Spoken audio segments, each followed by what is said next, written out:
Good evening, everybody. It's an honor to be here, and I thank the organizers for this opportunity to moderate Dr. Olopade's talk. Olufunmilayo Olopade is a Walter L. Palmer Distinguished Service Professor of Medicine and Human Genetics and founding director of the Center for Clinical Cancer Genetics and Global Health at the University of Chicago Medicine. Dr. Olopade's research focuses on gaining a better understanding of the root causes and genomic basis of cancer in diverse populations. She has published extensively on genetic and non-genetic risk factors for breast cancer and is recognized worldwide for her work in inherited cancer syndromes and clinical expertise in early detection and prevention of breast cancer in high-risk women. Dr. Olopade is a distinguished scholar and mentor. She has been elected to the National Academy of Sciences, the National Academy of Medicine, the American Academy of Arts and Sciences, and the American Philosophical Society, among others, and served for 6 years as a member of the National Cancer Advisory Board and chair of the Subcommittee on Global Cancer Research under the Obama administration. Dr. Olopade's many accolades include the American Italian Cancer Foundation Scientific Excellence in Medicine Award, the 2023 Joe Rose Award, the 2023 William McGuire Memorial Lecture Award, the Franklin Roosevelt Freedom from Want Medal, the Order of Lincoln, Officer of the Order of the Niger, and a MacArthur Fellowship in 2005 for translating findings on the molecular genetics of breast cancer in African American women into innovative clinical practices in the United States and abroad. Dr. Olopade is an advocate for social justice, serving as director of several civic and corporate boards in Chicago.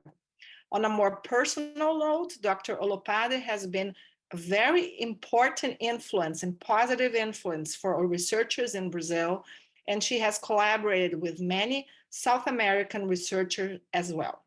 So Dr. Olopade, is an honor to be here. Thank you very much for your seminar today, and I hand it over to you to start for your talk. In the end, we'll have a few minutes to discuss your questions. So thank you really very much for inviting me to speak to this audience.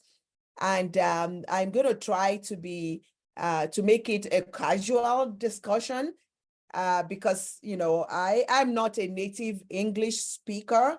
And so whenever I get on this international calls, I like to just make it conversational so that you can all see me. So are you seeing just one slide, or is it, or are you seeing multiple slides? We see just one slide at this time. Fantastic. So in thinking about genetics, what I really like to talk about is what I call my mother in genetics, because you have to have a pedigree. Otherwise, you can't do genetics. So I came to the University of Chicago, having graduated from University of Ibadan in Nigeria many, many years ago. Exactly 40 years ago, I came to Chicago, and this will be my last presentation, which I'm saying is my 40-year anniversary talk. And I'm glad that I'm speaking to an international audience from Latin America. Because when I came, I was really shocked and surprised that, you know, in America, we didn't really integrate fundamental research into the training of specialists. Because in Nigeria, by the time you become a specialist, you really should have spent some time doing research. But I started in the public hospital, and in the public hospital, we were so busy, public hospital in Chicago, and I really could not understand why, you know, I didn't have the opportunity to do research in a public hospital, because my public hospital in Nigeria really was fundamental research at a teaching hospital, and that was what I was accustomed to. Well, I tried very hard to get into the University of Chicago, and I'm not going to tell you the story, but as soon as I got here, I wanted to understand how genetics could be integrated into oncology care. Because at that time, Dr. Rowley was using chromosomes to understand risk-adapted treatment for leukemia. And she was making the argument, and this was a beautiful, one of the very last photos that she took, looking at that time at spectral karyotypes. We were beginning to have better ways to look at chromosomes. Unfortunately, because you can get samples from the bone marrow, from the blood, a lot of my colleagues worked on leukemia and a solid tumor. There was really not very much going on in solid tumors. There was not very much going on in solid tumors, but there was a lot going on in germline cancer genetics research, because people were actually looking to use mouse models, yeast genetics to identify and map tumor suppressor genes that were important in cancer. And that's how I met Mary Claire King, who at that time began to really think about how we can study human genetics. And I show this as an example of the first paper I published, because the first thing that we needed to do after I met Mary Claire King was really, how can we better characterize the phenotype of BRCA1 mutation carriers? And this patient was my patient. She had breast cancer at 24, and at 35, she developed a second breast cancer. And at the time I saw her, she had not developed ovarian cancer. But, I got blood from every patient of mine, and I wanted to contribute to identify BRCA1 and BRCA2. And you can see everyone in this family who had cancer died from their cancer. And she unfortunately died of ovarian cancer at the age of 43. And we published this paper in 1997 because we wanted to show that all of the publications really focused on, Jews of Eastern European ancestry. There were 3 founder mutations, and there were lots of families published of European ancestry. And I published on this really extensive African ancestry families that I was able to ascertain from my clinic. But what was challenging in our publication was that there were so many variants of unknown significance. And as a card-carrying medical oncologist, I didn't know what to make of these variants of unknown significance. And so I went back to my somatic years, and I was like, well, we have to know the tumor type. If we don't know the tumor phenotype, how could we explain the genotype? And so we wanted to actually understand who had a phenotype in their tumor that was compatible with BRCA1 and, at that time, as it was described. And of course, by 1997, BRCA2 had been identified. And that's what got us to really publish as soon as we were able to use gene expression profiling. And this is this was a profound experiment where BRCA2 mutation positive tumors, if you did hierarchical clustering and you looked at 44,000 genes, you can distinguish BRCA1 tumors from BRCA2, but you couldn't distinguish BRCA2 from sporadic tumors. And I hope you will look at this microarray paper. At that time, BRCA1 was very distinct, and BRCA1 was mostly characterized by ER-negative breast tumors. And you can see that the pattern of gene expression was very different.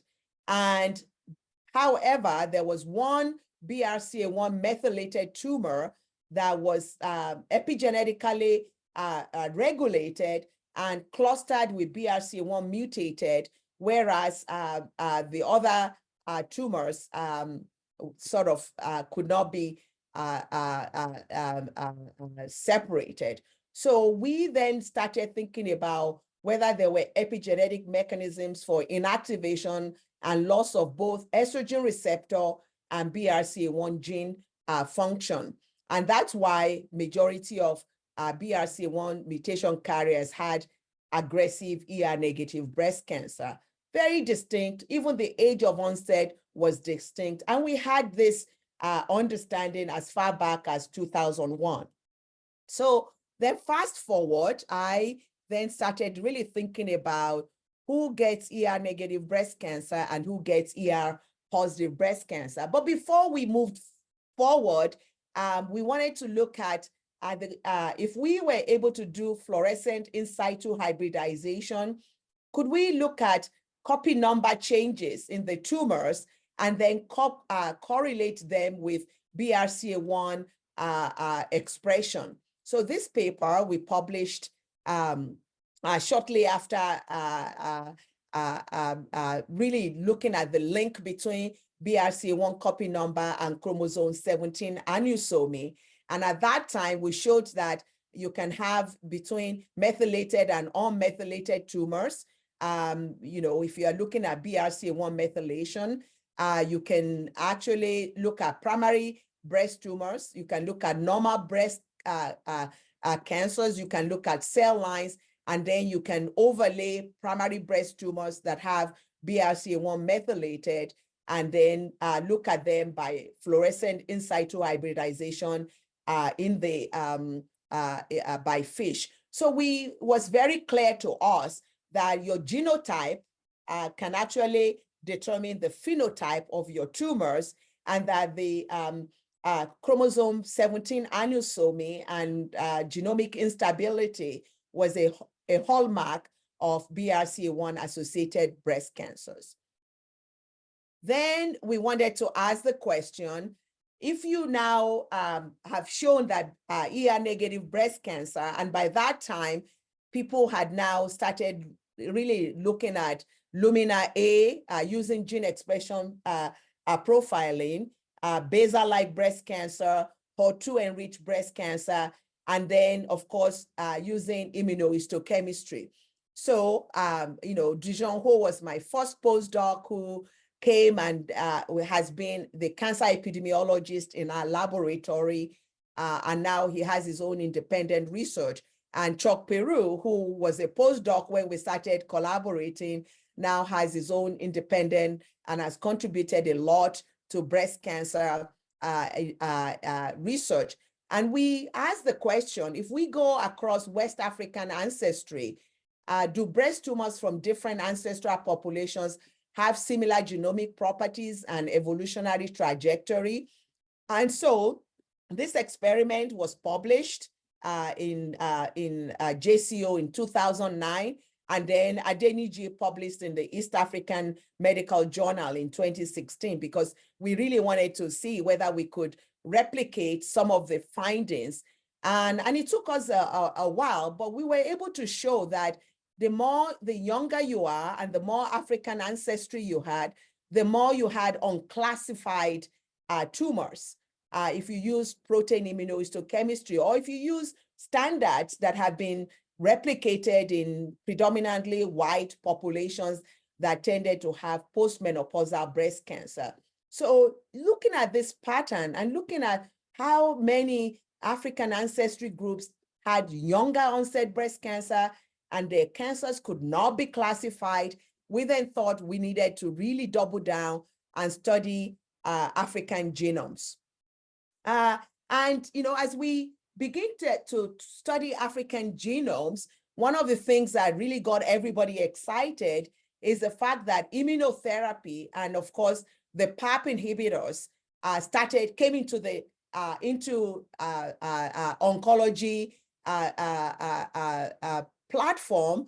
And one of the #1 reasons why my colleagues actually want genetic testing now is to be able to use PARP inhibitors, because as a result of the work that was done, understanding the different subtypes of breast cancer, using genomic properties to characterize these different subtypes, we have new drugs, new pathways, And it basically revolutionized how we treat solid tumors, how we treat cancer, even lung cancer now, combination chemotherapy, looking at how to combine different chemotherapy agents with immunotherapy and of course with PARP inhibitors. So I call this really victory for geneticists who began to understand germline genetics and somatic genetics and then develop new treatments. Whether you look at bone marrows,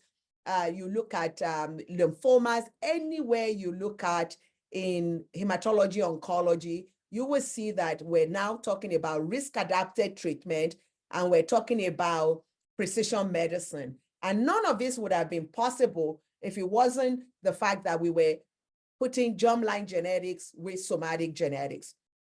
So let me fast forward to now where we are. This paper was published in 2022 in the New England Journal, reflecting on, what is it about Black and white women and what is the definition of Black women?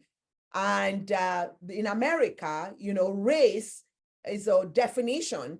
Well, I grew up in Nigeria and, being Black, we're all Black, we're Black and proud. But I know across the world, we all have our different, ways of looking at who is at the top of society and who is at the bottom of society. And so we have made a lot of mistakes by the injustice in terms of how we have, allocated resources and how we have allocated research resources in particular. And I think this moment calls for us all to begin to think in solidarity about what do we do to actually move the needle so we can use genetics to improve health. So we know that until we actually started having really great drugs, there was no disparity in Black and white death from breast cancer. Then we started using mammography. And for those who could get access to mammography, they got access. And now we have a problem of overdiagnosis because many of those cancers that would not have caused any problem, we're trying to push back. But Black women, everybody keeps getting more and more mammogram. But instead of the disparity disappearing and the number of cases going down, we now see widening gap between Black and white women. Because majority of white women get ER positive breast cancer, we adopted tamoxifen for treatment, but 19% higher mortality for Black women for hormone receptor positive breast cancer, despite the fact that they're likely to have 20% lower incidence of hormone receptor positive breast cancer. So what's going on there? And then mortality for hormone receptor negative is twice as high for Black women. And so when you look at overall mortality gap, you have 40% mortality gap. So that's really based on where people are counted and we're looking at the data. So is it being Black or white, or is it the ancestry? And so that's really the question that got us to start thinking about out of Africa theory of early migration. Who is dying from disease, from cancer? And what is the definition of aggressive breast cancer? And we asked the question, could the burden of lethal breast cancer in Black women be due to differences in the distribution of genomic risk factors? Of course, we cannot only think about the distribution of genomic risk factors, we also have to think about the distribution of environmental toxins and who's living in places where they dump, carcinogens, right? And how have people migrated out of Africa? So that's why we cannot really think about genomic risk factors without thinking about gene environment interactions, and then do this work really thinking about environmental injustice as well. So for us in Chicago, we have, and this is really a paper that's come out, and we wanted to ask, is it possible for us when patients come in to clinic to treat everybody and treat them on study. And so this is a study that we did, and we've been collecting data where we can, treat women using, gene expression profiling. And this paper is published now. If you come in and we treat you on a clinical trial or even off study, we do neoadjuvant therapy. If you are able to get a complete pathologic response, there's no difference between black and white. However, if you don't have a complete pathologic response, then you start seeing differences between black and white. And this difference is particularly even higher for hormone receptor positive, HER2 negative patients who do not get PAT-CR. And we saw that in our own single institutional study. And then we did a collaborative study within I-SPY. And you can see overall, there's no black and white disparity if you achieve a PCR. But then if you don't achieve a PCR, you then see more disparity, especially with African ancestry populations. And the population that actually did the best is the Asian population that tended to have very high, very good prognosis. And among the Asian population, we also found in America, at least in our data set, that the Hispanic population, and depending on how you define them, they actually did incredibly well, because when they get breast cancer, they're more likely to get HER2 positive breast cancer. If they get ER positive breast cancer, they're more likely to have very good prognosis. So this is really showing you that aggressive breast cancer is a terminology that we invented, especially when patients don't have access to good treatment. Because if they have access to the best therapies, there should be no disparity, because everybody is getting a genomic assay and then getting treatment that matches the genomic assay. So in I-SPY, everybody gets a mama print, and if you're high risk, you are assigned to a risk-adapted treatment arm. And if that's what we use, people do well. So the question is, how can we adopt this and really make this a standard of care everywhere so that we can promote global health equity? Well, they'll tell me that there are not enough geneticists, there are not enough genetic counselors. Everything is always scarce. So we had the idea that, well, we're just going to try to basically do our best to study, to develop a way to study samples in Nigeria and then the TCGA. And so this was the first paper we published in 2018, looking at exome sequencing. And we wanted to know what are the top genes if you just did exomes and you compare women in Nigeria with the TCGA. Because this paper is published, I'm not going to spend a lot of time on it, but it was very important for us to see that the top genes that are mutated in the African ancestry group is P53 or B2, followed by MYC, and then PIK3CA. And that was intriguing to us because HER2 positive breast cancer should be the most treatable, right? So why are these patients not getting treated? And then we looked at a Nigerian sample that we published in that paper was only 74, 88 Black, and then of course, a lot more whites. And then we were looking at the mutation signature to see whether we can look at the homologous recombination signature, whether there's a difference between those who had BRCA-like or ApoBec type of signature. If you don't do cancer genomics, this might be challenging for you to understand. But the most important thing is we could see clearly that there's clustering that where the predominantly ApoBec white signature was very different from the predominantly P53 BRCA1 or 2 signature that we tend to see more in populations of African ancestry. And this is really broken down here in terms of the proportion of different tumor types that we were able to analyze in this cohort.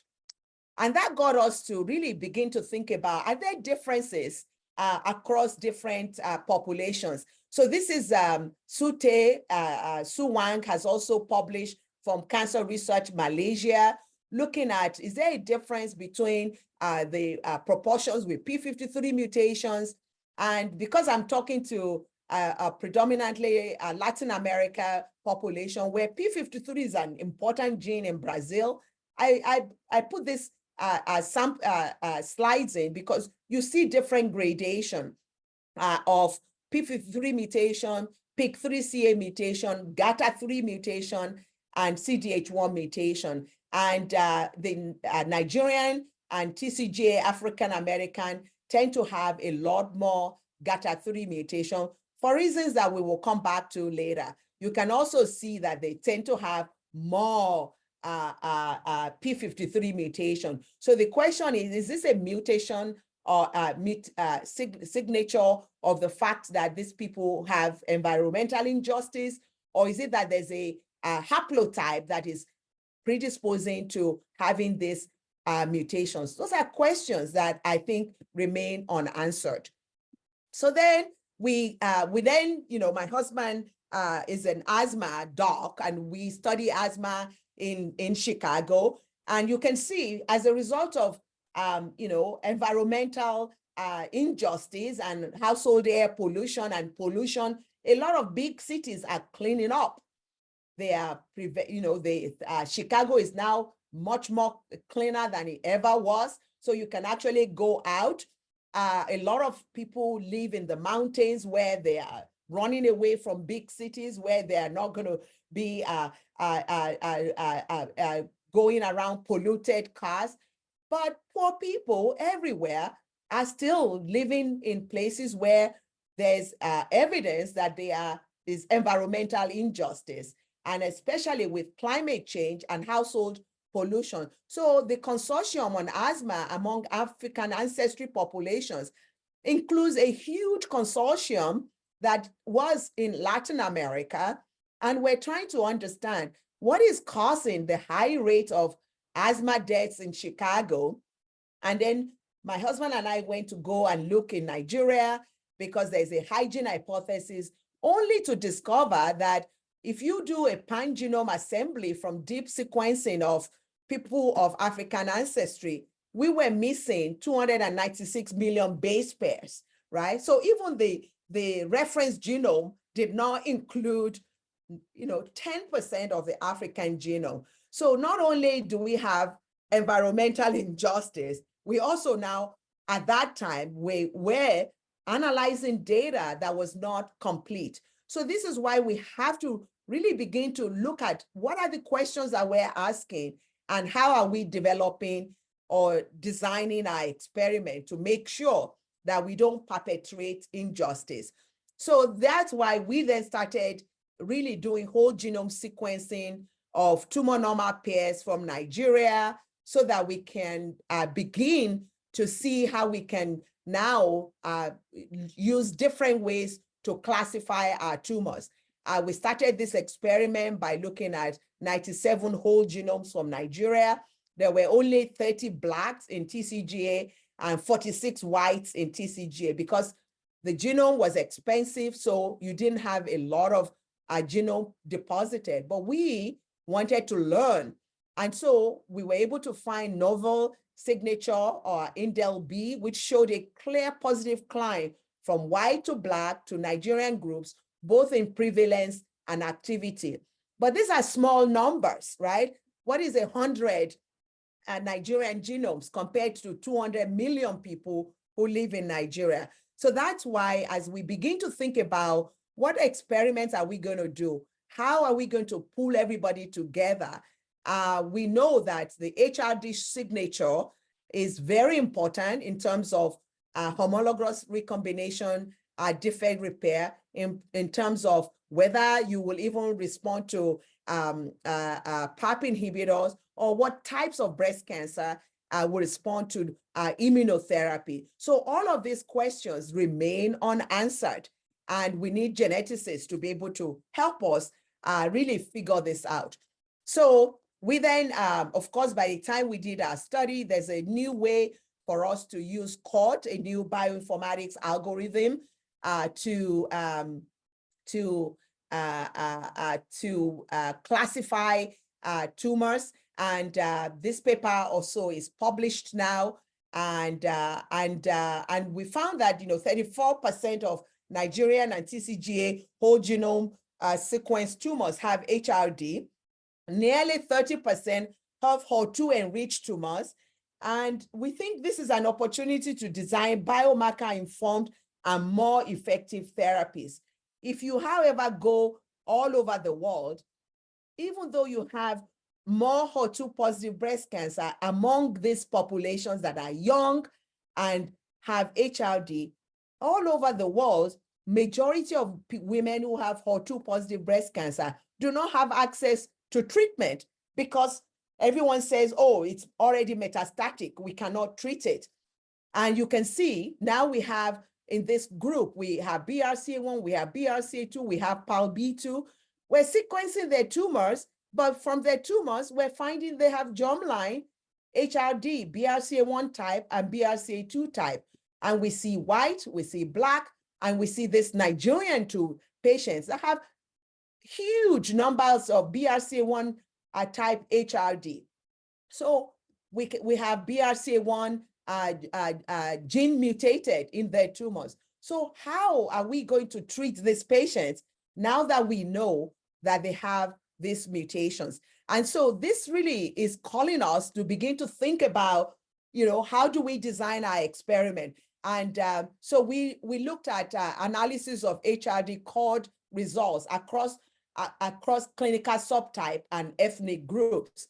And so if you just are looking for hormone receptor positive, HER2 negative, right? So that's the clinical subtype, HER2 positive, and then hormone receptor negative, HER2 negative, your triple negative breast cancer.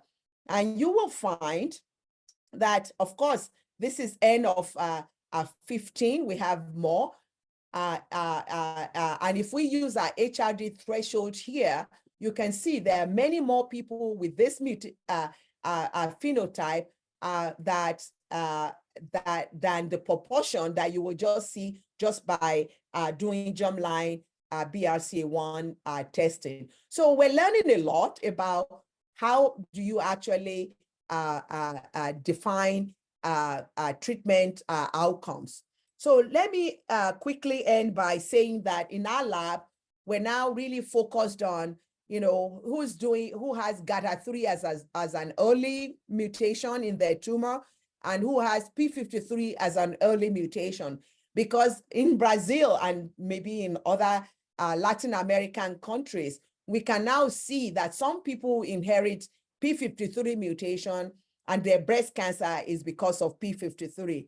The tumor progression for that person may be very different from somebody who has, garden variety ER positive breast cancer. So when we try to do natural life history for our tumors, we see that GATA3 and P53 are early lesions, and then you have other genome instability. So relative timing, by the time you have whole genome duplication, by the time you have copy number changes, by the time you have deletion of NIP2, this big NIP21 locus that everybody is trying to understand its role in immunotherapy, it's already advanced. So this is really giving us insight into what we should do for prevention and how we can begin to look at different populations. So this is a paper that, and I really want to acknowledge Mary Claire King's contribution to this, because we just said, let's do, 1,000 cases and 1,000 controls from Nigeria, and let's sequence, the germline of patients from Cameroon and Uganda and Brazil, and Rodrigo and Gabriela came to my lab from Brazil. And we had some African-American cases and controls that have been published by the African-American Julie Palmer's Breast Cancer Consortium. And then, of course, the BCAC carriers, 75% white, looking at cases and control, you can see the more African ancestry you have, the higher the frequency, the younger your age of onset, and the higher the proportion with identifiable mutation compared to controls. This is really the real compelling reason why we're saying, do we wait for everybody to develop cancer before we test them, or can we integrate a population risk assessment, risk stratification program into all of our emerging economies so that we can learn? I mean, the white carriers case control study, they did 32,000 cases and controls. Their population is not enriched for the 62 years older. Our African ancestry population is 15 years younger. These are the women who are getting breast cancer in these countries. And we need to figure out the best strategies. And if I give you data from India, data from other countries, you will see the same thing. So we have to do better. So let me now, what is the case of the missing heritability? Are we missing the relevant variations? Is it rare variants? Is it epigenetic variation? Should we use polygenic risk models? Is it gene-gene interactions, gene-environment interactions? These are the questions that geneticists have to begin to ask themselves. But before we answer that question, there's a lot that we can do. And this paper was put together by the African American consortia to really develop PRS and to look at overall an ER-negative breast cancer risk by population.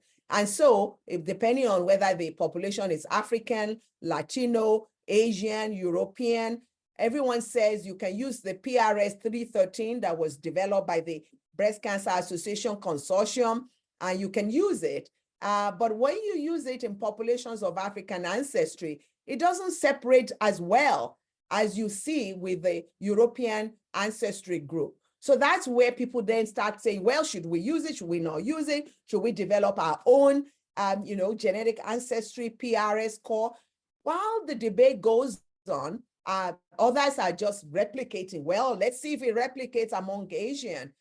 It's not the same, right? So when we did our GWAS, and we really said we're going to do GWAS starting with the African ancestry population, and we're going to focus and overrepresent ER-negative breast cancer.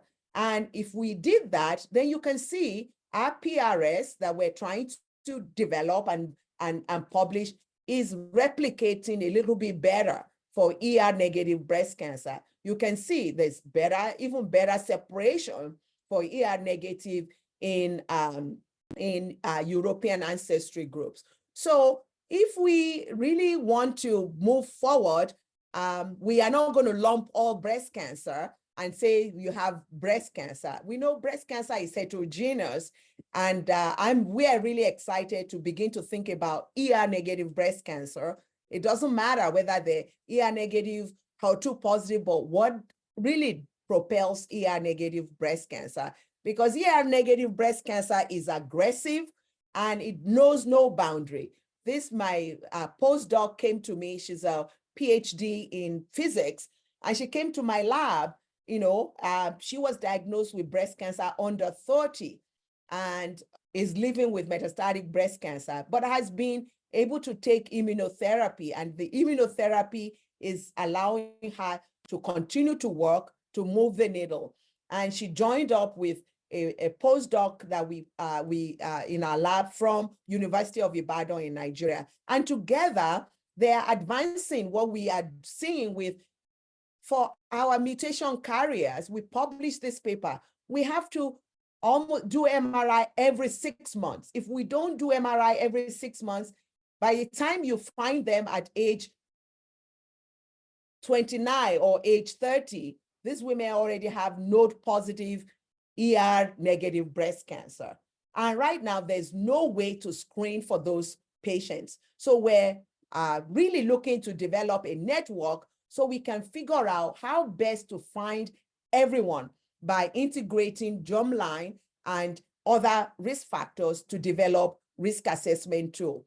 So this is why there's a MIRAI, which is now an imaging tool that is looking to look for short-term and long-term imaging. And we just really published this paper where this model performed well, especially for our cohort, so that we can have an AUC in 1 year and 5-year AUC of 0.84 and 0.76. And if this holds up, even in larger population, then we may be able to do better.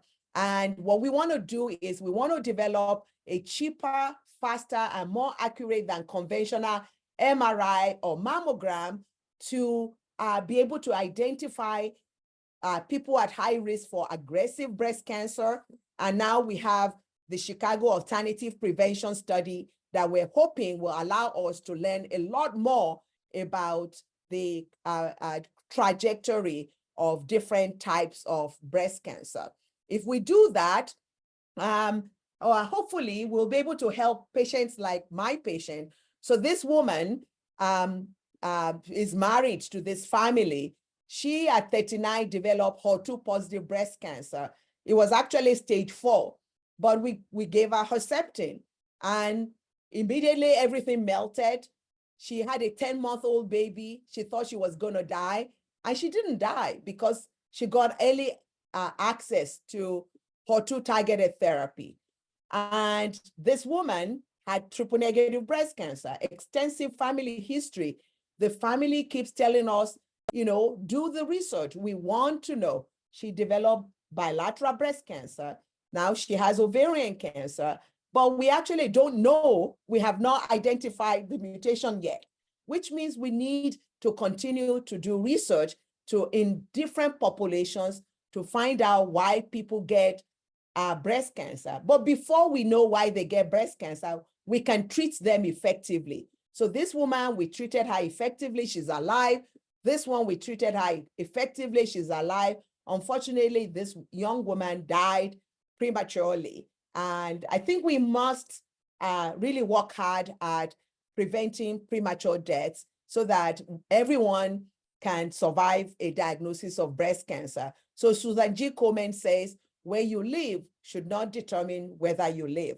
So it's not about black or white. It's about, do you have access to really the best therapies and the best diagnostics? So let me end by saying we should reimagine a world without breast cancer, from stratification to precision healthcare for all, where yes, we used to, you know, divide people based on whether they are poor, they are white, they're, you know, we look at pathology features, we look at the environment, we say they don't have insurance, they're in the public sector, they're in the private sector, that we really think about how we can do digital at scale, actionable germline mutation, actionable somatic alterations, personalized therapies, personalized screening for early detection, and then early intervention for prevention or cancer interception. That's where we should all be aspiring to. So these are my colleagues who are really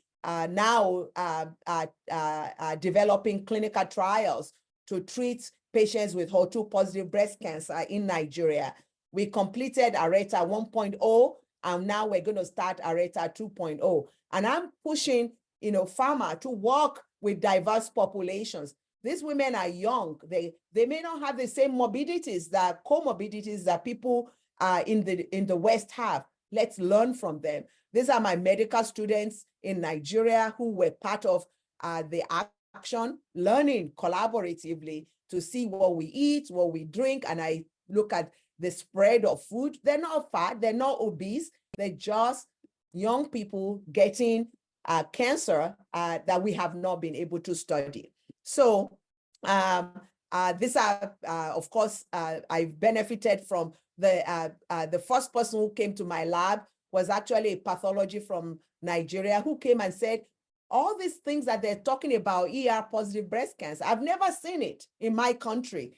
I have Rodrigo and Marcio who came from Brazil, and then of course, postdocs who have come from Italy, from all over the world, who push us to do better by studying different breast cancer. And then this was me in Vietnam over the summer, learning that these Vietnamese women, they don't have any features that we see in the West. Why are they getting breast cancer?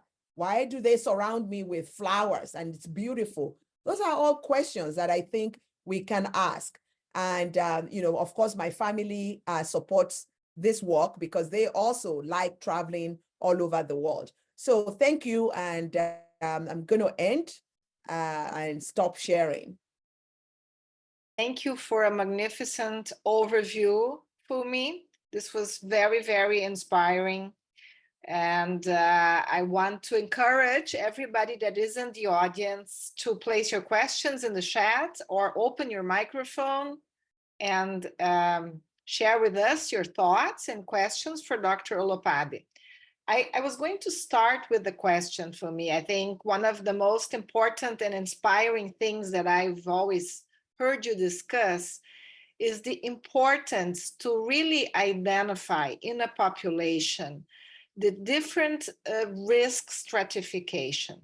If we treat all women the same, for instance, here in Brazil, everybody gets the same regimen of screening mammography. We know that women are not the same. They have a different ethnic background. They have different risk factors. They have different access, as you showed us so well. And if they have the access to the best possible treatment, the outcome is very similar. So for countries like most of the countries in South America, where genetic risk stratification is not yet part of the everyday clinical practice, it's getting better. I think we have to say that, but still, most of the women will not have access to this risk stratification. What can we say, and what would you suggest would be a good effort for policymakers and for us as specialists to really fight for, to ensure this access? Yeah, thank you. As you know, beyond Nigeria, Brazil is my second country. You know that, because you know that genetic ancestry is really important, right? There's no gene expression without genetic ancestry. And so I don't think anybody who really wants to understand any disease, or if we're going to do precision medicine, and this is why pharma and anybody who is selling drugs to you, they know they cannot really honestly tell you about the side effects you're going to have from the medication, or whether the medication will work for you, until they know what all those genotypes are that determine the expression of the disease. And this is why I say that us in the genetics community, I don't want to say we failed society, but we have failed because we keep saying they cannot afford it. You are not going to have genetic justice until you have social justice, right? It's not our job to say they cannot afford it. It's a job to get the evidence and to use the evidence to inform policy. So, because when I came to this country 40 years ago, I saw that the country was all about black and white. To me, it didn't make any sense because I came here to study genetics, and sickle cell disease is a genetic condition. We see it in Africa. We see it in Brazil. Now look at all the drugs that we're going to make for sickle cell disease, even gene therapy for sickle cell disease to cure a disease that is a single monogenic disease, right? We've known it was the first one to be identified, right? So I think if we all work in solidarity, we are going to be able to make the advance, right? So our job as scientists is to do the research to get the evidence. And now that we have gotten the evidence, we're doing the clinical trials, and we're going to show if you identify these people, you treat them optimally, they don't have aggressive breast cancer, they have treatable, curable cancer. So we connote aggressive breast cancer because we didn't know any better, right? It's treatable and the drugs are there. And the ones that are not treatable, we can study some more to look at mechanisms of resistance. So my response is that we need to do more research to create the evidence, and then the evidence will drive and inform policy. And as long as we do that, we take it to the World Health Assembly, we take it to the WHO, and we work in solidarity. Thank you, Fumi. We do have two questions in the chat, which I want to share with you. The first one is from Dr. Nasca. Everybody's thanking you for a beautiful presentation. Dr. Nasca wants to know, what is the best treatment approach for triple negative patients, breast cancer patients? Yeah, so right now, what I'm telling everyone in every country is try to put all your patients on a clinical trial. Try, before you do surgery, to actually give them, optimize the clinical, their treatment. And now we know that there are so many good drugs that are out there. Some of them are off patent, they are cheap. In Nigeria, we're just using platinum plus taxane. It's very inexpensive. We're going to do it neoadjuvant, and then we're going to see how many people actually have a PCR. If they have a PCR, I can tell them you're good, right? If they don't have a PCR, well, in America now we have immunotherapy. So everybody is saying every triple negative breast cancer, you must get immunotherapy. Well, if you don't have access to immunotherapy, what are you going to do? Optimize whatever treatment you have and make sure you make sure those patients get optimal care. By doing that, we've been able to raise the needle. We did a study in Nigeria where we gave women just CMF or Zolota. It was our first study. Unfortunately, everybody already had metastatic breast cancer by the time they showed up. But we had 3 patients who got PCR from just a good old CMF, right? So whatever you use, just make sure you optimize it in whatever country you are, and then keep pushing for better drugs and for better access for patients in your country. Without diagnostics, you are not going to be able to have biomarker-informed clinical trials. So that's why the genetics community must invest in molecular diagnostics. Fumi, thank you. We have a very interesting question here about your experience with the work done in Nigeria. When you looked at women with breast cancer, have you identified in the cohorts that were studied also increased risks for cancers in men, in Nigerian males? Yes, absolutely. So most of the time, people blame the patients for their own disparity. As you know, BRCA2 is associated with prostate cancer. Black men have the highest rate of prostate cancer of all in every population in the world. Why is that, right? We know that BRCA2 is the #1 reason. So I'm just saying that we should have both men and women tested everywhere, right? Because then you can identify the BRCA2 mutations or other genes that are going to cause lethal prostate cancer. These men cannot say, oh, don't worry, you're going to die of prostate cancer in your 70s and 80s. No, they're dying in their 40s and 50s. So why don't we have a public health approach to it? So I've been very focused, and for you to be a scientist and to make progress, you have to focus. So our initial work has been on breast cancer in women, but we're now expanding it to ovarian cancer, to other cancers. We're looking to give results back and really provide an infrastructure for anyone to be able to walk into a clinic and have access to genetic testing. Fumi, we have a lot of very young geneticists here in the audience. They're not all human geneticists, but I think you have such an inspiring story. And you really came to America with a dream, and you really made most of it. And you're now an inspiration for so many people in the United States and in other countries. What would you tell these young geneticists as a motivation and something about the trajectory that you chose for yourself involving research? Yeah. Well, first of all, what I would say is that I've been here 40 years. Rome was not built in a day. You should just stick with it. But first of all, there's a Bar Harbor McCusick conference that I think every early career geneticist should go to.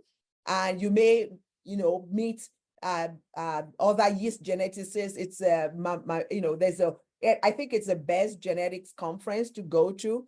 I met Mary Claire King when I was a postdoc at a Gordon conference, and that conference basically transformed my life because at that conference, Francis Collins was there. I think it was Lapche who was going after the cystic fibrosis gene. And all the geneticists that were mapping genes in those days in 1990, they came to that conference and we were playing volleyball together. They were hanging out and they talked to me and I was like, oh my God, how is this possible? That was it. And I was like, I'm going to stick with it. So I would say, find a good mentor, but go to those small meetings where you might run into, real great people like Francis Collins and Mary Claire. And I've been, I was inspired by what they did. Francis Collins gives a story of how he went to Nigeria when he was in medical school. So I, go to Nigeria, I tell, students there that you have to aspire for something better than what you were seeing because the world is always changing. I think we do have time for just one more question. Our colleague asked if he could make this one last question, although we're a little bit over time, but it's an interesting one. You showed that there is a very high frequency of P53 mutations in the patients from Nigeria that have breast cancer in their breast cancers. And he's asking if there's any evidence for P53 gene mutations being also associated with a high rate of other cancers, not only breast cancer in Nigeria. If there's a pattern for other cancers, only breast cancer. Yeah, that's a very great question because, P53 is one of those, genes. When I was looking for P16 on chromosome 9, P53 was already known and everyone thinks, oh, we already know everything about P53. But I was just talking to a collaborator of ours. P53 is mutated and with a BRCA1 mutation, unless you have your P53 mutated, the cells die.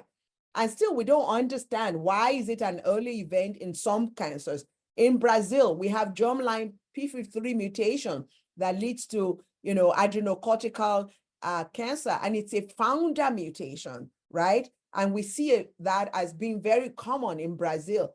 However, what we are finding, and in all of the, a lot of the publications, is the somatic mutation that leads to P53 loss can be a little bit complex. In these Nigerian women, it is an early event. It's not a late event. So it's driving the progression of their tumor. Most of those women do not have germline P53 mutation. So that's why we're now asking, which one comes first, the chicken or the egg?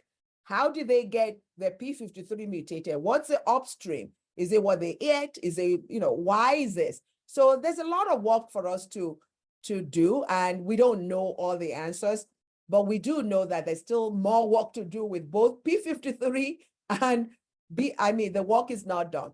Some of these patients, do they still have mutations? We just didn't have the right tools to find them. So everyone is now thinking about long read, we're doing whole genome. Maybe there are other mechanisms for inactivating the locus that we haven't figured out. Maybe there's still other, breast cancer susceptibility genes. So I think the work is just beginning, and let's keep working on it. And I see Mary Claire is on the call. Thank you for inviting me to do this call. It's a great way to end the year. I wanted to give the opportunity to anyone that wants to open their camera and microphone and make a comment or a question to Dr. Olopade. Please feel free to do so. And while you're opening your camera and clapping, I want to wish everyone happy holidays.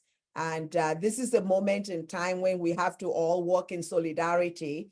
It doesn't matter who you are, what you believe in. The world is really very sad right now. And I think all of us need to come back together in solidarity to make the world a better place. So let's hope that 2024 brings peace, joy, and relief for all those mothers and parents who are suffering in Israel and in Gaza and all over the world where we have conflicts in 32 countries. It's just horrible. But you guys are the future, and I know the future is always going to be better. So let's not give up hope. Hope is all we have, and science can actually lead to a better world. So happy holidays and happy New Year. I would like to thank again the organizers for the opportunity to be here with Fumi. Every time I've seen Fumi talk, I have a better day the next day, Fumi, because you give us so much hope and you inspire us so much with your wonderful, wonderful, wonderful work.